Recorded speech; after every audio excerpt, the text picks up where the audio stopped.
Hello everyone, this is first video on financial administration. In this particular video, we are going to talk about monetary and fiscal policies. Mainly, we'll talk about the basic concepts of these particular policies and how they have been implemented in India.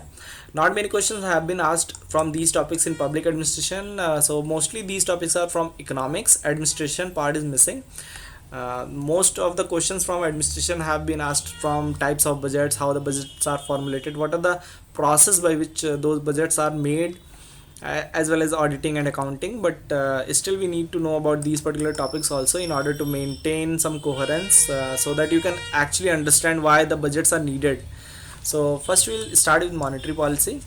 Monetary policy is the process by which monetary authority of the country, generally a central bank, controls the supply of money in the economy by its control over interest rates in order to maintain price stability and achieve high economic growth. So this is a big sentence. Here basically they want to say that central bank, that is RBI in case of India, that controls the supply of money. And how it controls the supply of money? By regulating the interest rates. And when it maintains the interest rate, so that results in low or high money availability in the market, and that will result in price stability. And also monetary policy is needed in order to achieve high economic growth. So say for example, if the credit flow is low in the economy, so the central bank will make sure that the interest rates are reduced so that the people are able to get loans, and after that they will invest those loans in economic activities, and that will result in more growth. So there should be a balance between inflation and high economic growth, that you should know. So this is the main basic terms related to the monetary policy. Price stability, that is inflation control. Controlled expansion of bank credit, that is also related to inflation control or price stability. Promotion of fixed investment, that is capital investment. When you do some capital investment, say for example investment in road or railways, so that is a type of building of infrastructure which is necessary for the growth of other economic activities. So that is fixed investment, which is more productive.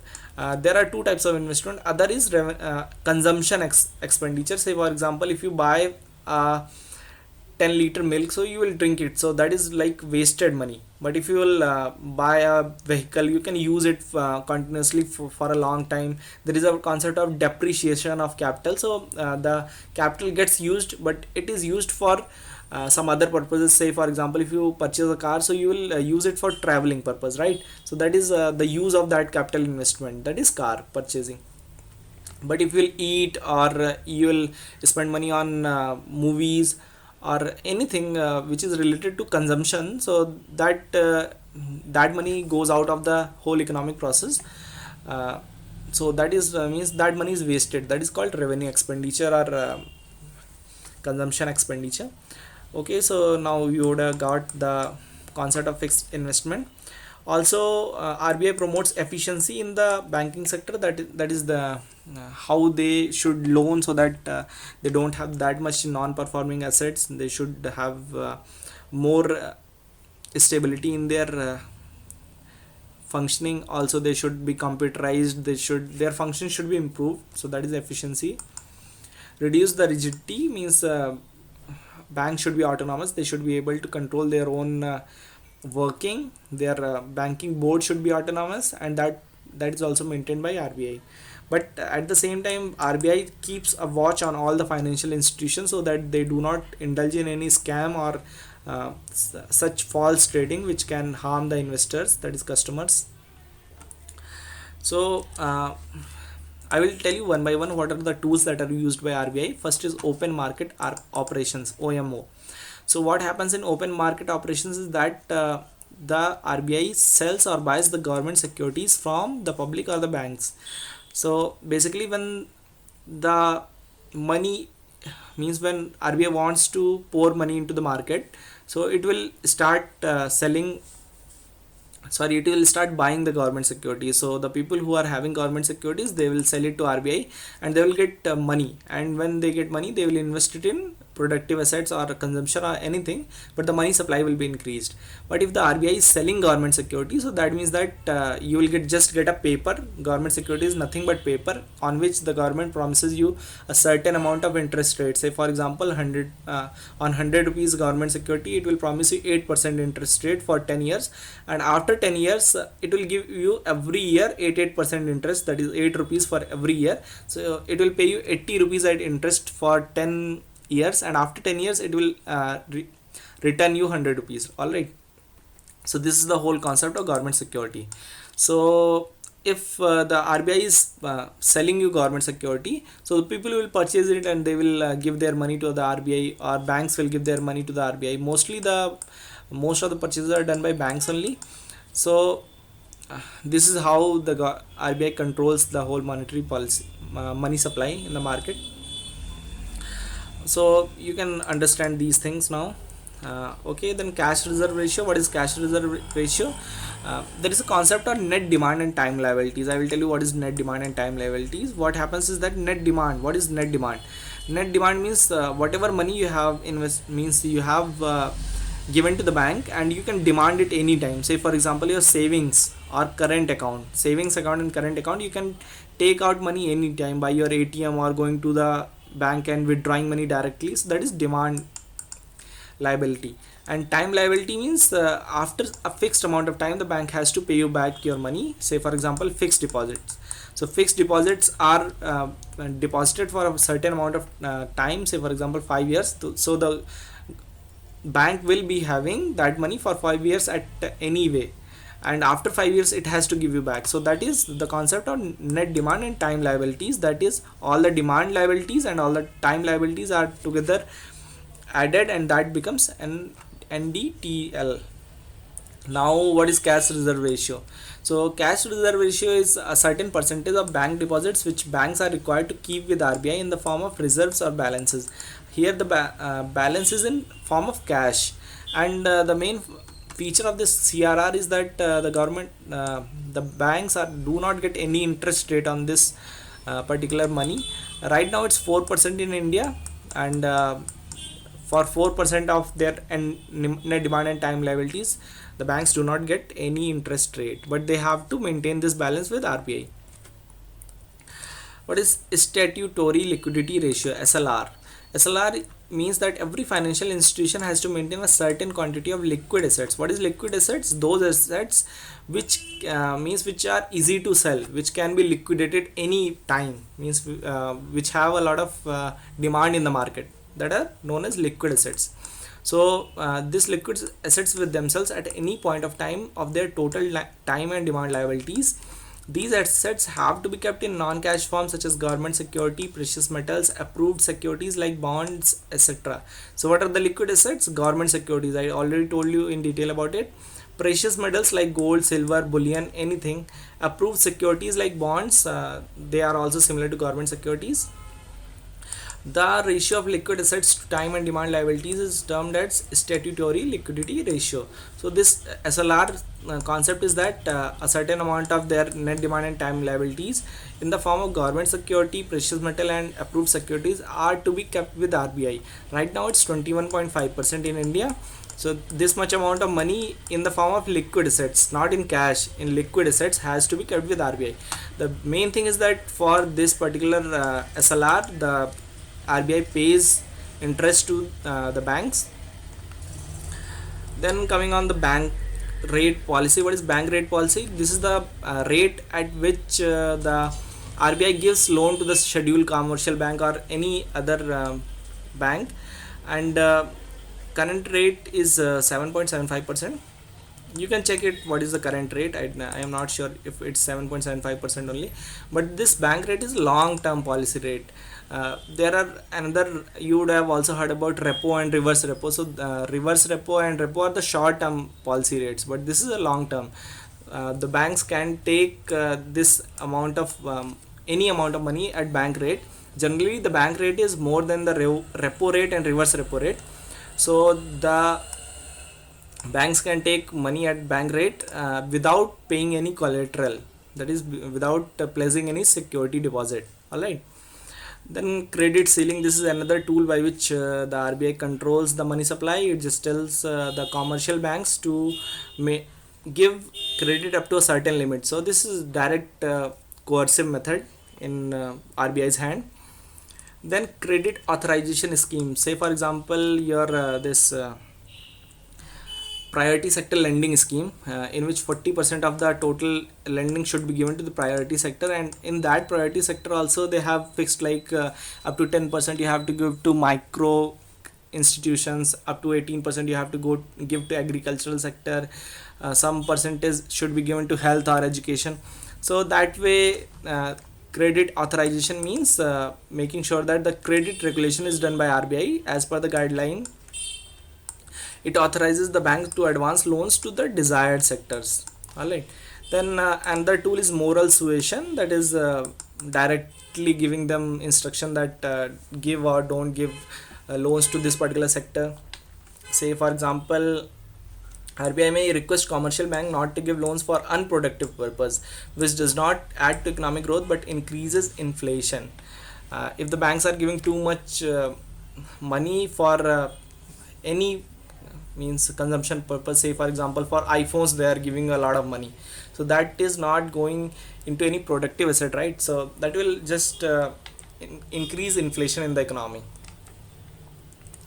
Repo rate and reverse repo rate, what is this repo, the full form is repurchase rate, and reverse repo means reverse repurchase rate. So this is a short term instrument in the hands of RBI, by which it gives loan to the banks or takes means gets deposits from these banks. So repo rate is the rate at which RBI lends to the commercial banks, generally against government securities. So here you have to give some collateral. And reverse repo rate is the rate at which RBI borrows money from the commercial bank. Generally it does not borrows, banks themselves deposit and they get reverse repo rate as interest. Now the repo rate, whatever be the repo rate, the reverse repo rate is always 1% lower than the repo rate. Alright. Then currently we will see some key indicators in our economy. Inflation right now it's less than 6%. It is around 5% something. You know about that Urjit Patel committee which has recommended that our monetary policy should be linked with the inflation targeting. Right now the inflation targeting should be 4% plus minus 2%. So that is from 2% to 6%. That should be the band in which the inflation of the economy should be maintained.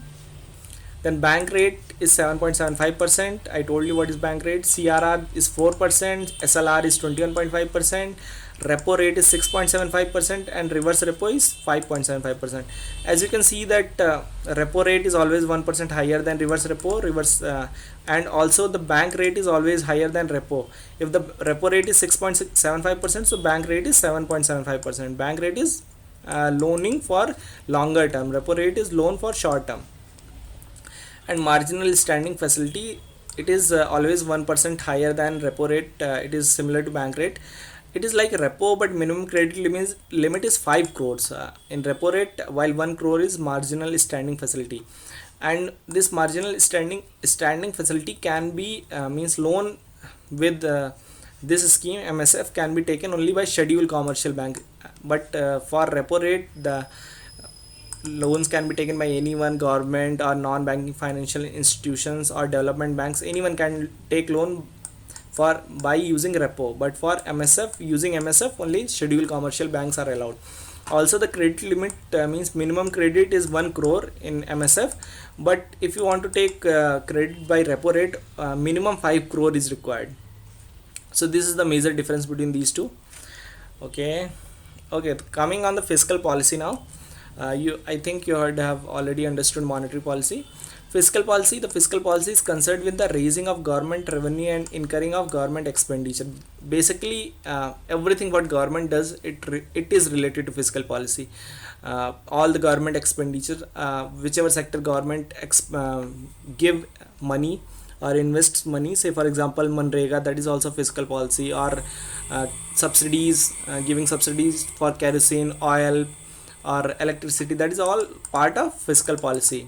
And raising revenue by taxation, by taking debt from different financial institutions, or by disinvestment of your PSUs, public sector undertakings. These are all the sources from which government gets revenue.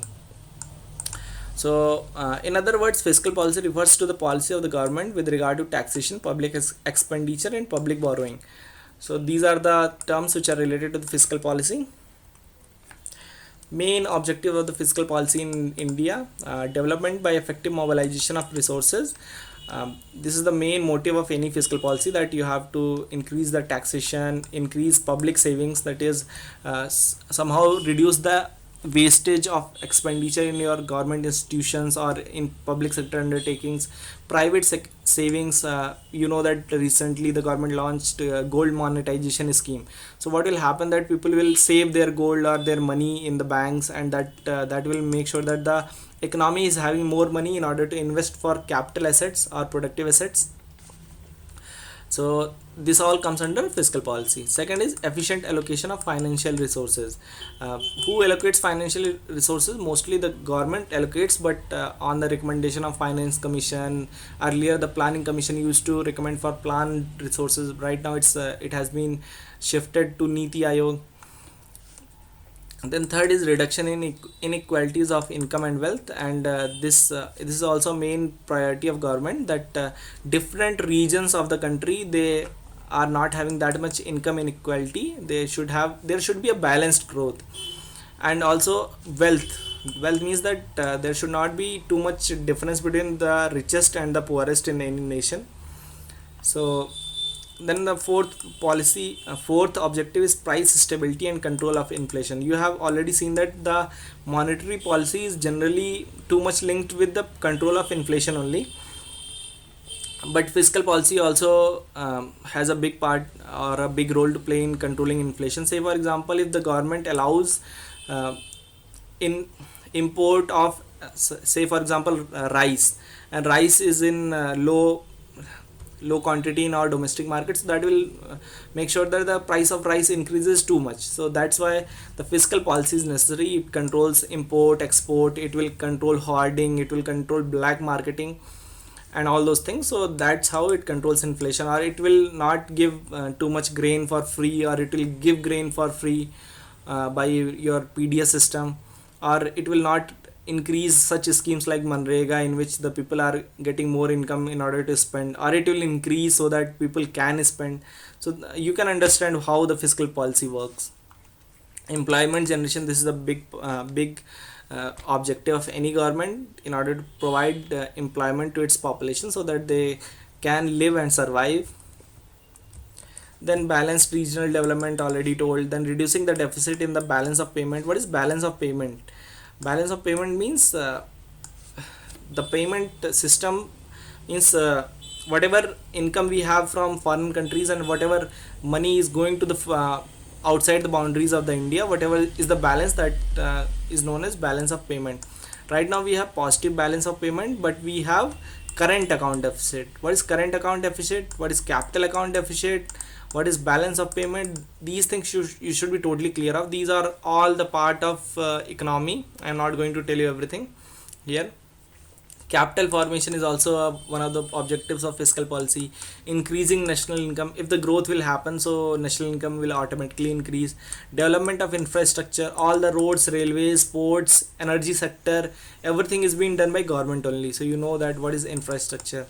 Then foreign exchange earnings, so that will happen if the export is promoted and imports are curbed.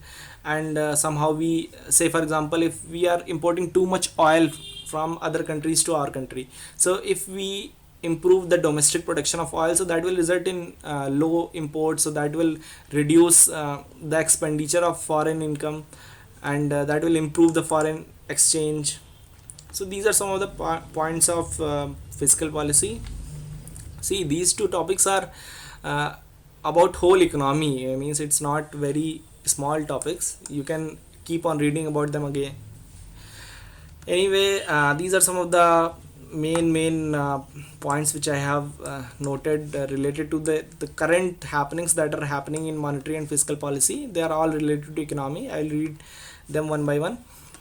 You have to read about the major committees such as Urjit Patel Financial Sector Legislative Reforms Commission, that was recommended by Urjit Patel.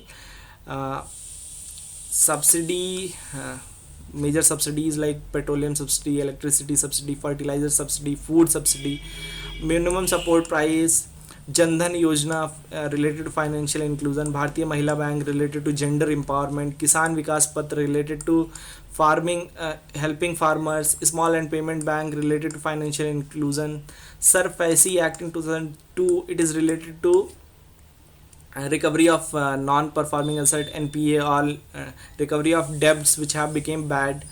Then Narsimhan committee, first committee, second committee, these committees were related to banking sector reform. So they deregulated interest rate, reduced SLR, CRR, and all those things, and they recommended that more banks should be opened, banks should be given more autonomy.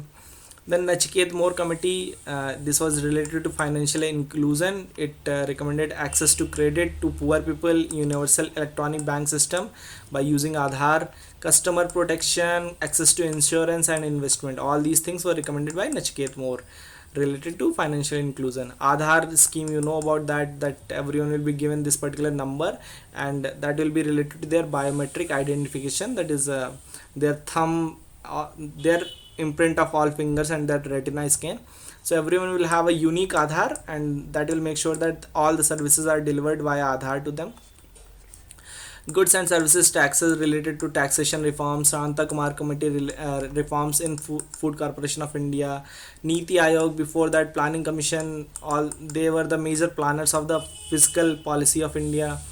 And disinvestment policy, direct tax code, GAAR, general anti-avoidance rules, OROP, one rank one pension, national manufacturing policy, Vijay Kelkar committee on fiscal consolidation. What is fiscal consolidation? That is reduce the expenditure and increase income. That is all about fiscal consolidation. So these are all the topics related to the current things that are happening in monetary as well as fiscal policies.